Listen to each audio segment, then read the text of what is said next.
High, আসসালামু আলাইকুম। তো এখন আমি কিছু কথা বলবো ঢাকা শহর নিয়ে।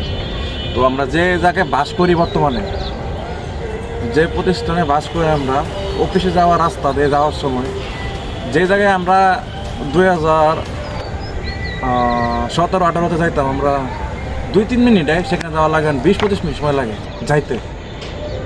আর সদরঘাটটা চিনি না আপনারা বর্তমানে কী অবস্থা, সব থেকে দূষিত এলাকা নাম পরিচিত এলাকাটা। আর সদরঘাটের যে ঘাট, পানি যদি দেখতেন আপনারা, এত পরিমাণ নোংরা পানি।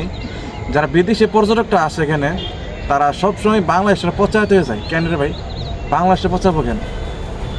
আর বাংলাদেশের প্রথম যে বাসগুলো চলাফেরা করে, আর যে পরিমাণ রিক্সা চলাফেরা করে, আর যেমন রাস্তার আউটসাইডে, রাস্তার সাইডে যে পরিমাণ দোকান মোকান নিয়ে বসে থাকে, এই জায়গায় রাস্তা দিয়ে চলাচল করার মতো মানুষ কোনো ওয়ে নেই।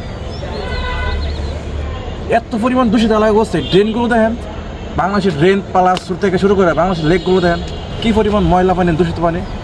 একটু পানির মধ্যে একটু নাই, পরিষ্কার নাই, পলি টলি ফালাইয়া পানির এত পরিমাণ দূষিত করছে। যারা বিদেশে পর্যটকরাও আসছে, বাংলাদেশের দুর্নাম করতে হবে সবথেকে দূষিত এলাকা।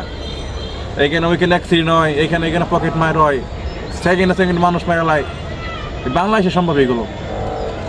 আর ময়লা কথা কইলেই না কই, এত সুন্দর সুন্দর অফিস উত্তরাতে তো আপনার সবাই চেনেন। শুধু কয়েকটা জায়গা বাদ দিয়ে সব জায়গাটা ময়লা ভরা। উত্তরা যে ড্রেনগুলো আছে না, এত পরিমাণ নোংরা আর এত পরিমাণ জীবাণুযুক্ত, করা সম্ভব। বাংলাদেশের মানুষের তাদের মরে থাকে এমনি। বাংলাদেশের মানুষ 60 বছর ওর আগে মানুষ বুড়ো যেমন 100 বছর হয়ে গেছে। এত পরিমাণ দূষিত এলাকায় থাকে, দুয়া থেকে শুরু করে সব এই বাংলাদেশেই চলে।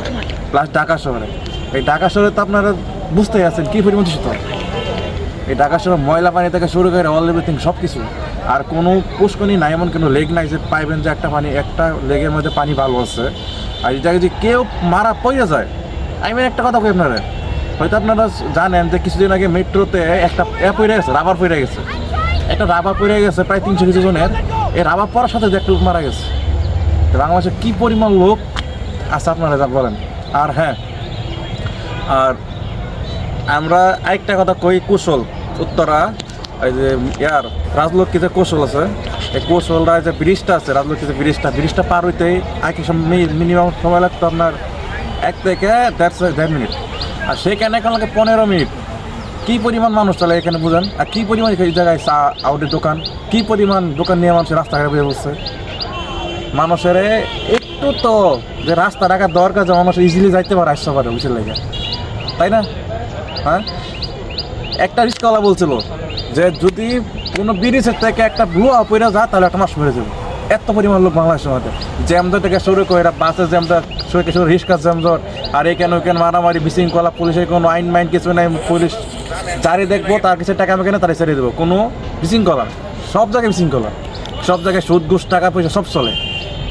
আর বড় বড় প্রাইভেট টাইভেট আছে, রং রাস্তায় ঢুকে যাবো, আর কোনো তার সিরিয়াল মেনে করে না। রং রাস্তায় ঢুকে যাবো, 500-100 টাকা এরা দিয়ে দেবো, সে কী জানি কয় সার্জেন্ট, 500-100 সার্জেন্ট দেবো, 500 সার্জেন্ট মামলা না দিয়ে সারিয়ে দেবো। কেন্দ্রী ভাই একটা 20,000 টাকা মামলা দিয়ে দিই, পরে নেক্সট টাইম দেখতে এটা লাইন সার যায় কিনা। এমন আমরা চাই যে দেশটা আমাদের বাংলাদেশটা, যে যারা বিদেশে পর্যটক আসে, তারা যে বাংলাদেশটা আর একটু ভালোভাবে বলতে পারে। আর বাংলাদেশে তারা যে বলতে পারে বাংলাদেশ আগে যেমন ছিল এর থেকে উন্নত হয়েছে।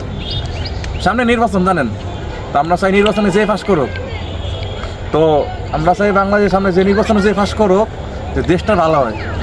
তো আপনার মতামত একটাই, যে ইনসান ন্যায় যারে দেয়া কাজ হইব, তারই আপনারা ন্যায় বুকটা দেবেন, তো তারই আপনার সরকার গঠন করবেন, যাতে তারা দেশটাকে ভালো চলাচল করতে পারে, চলতে থাকে।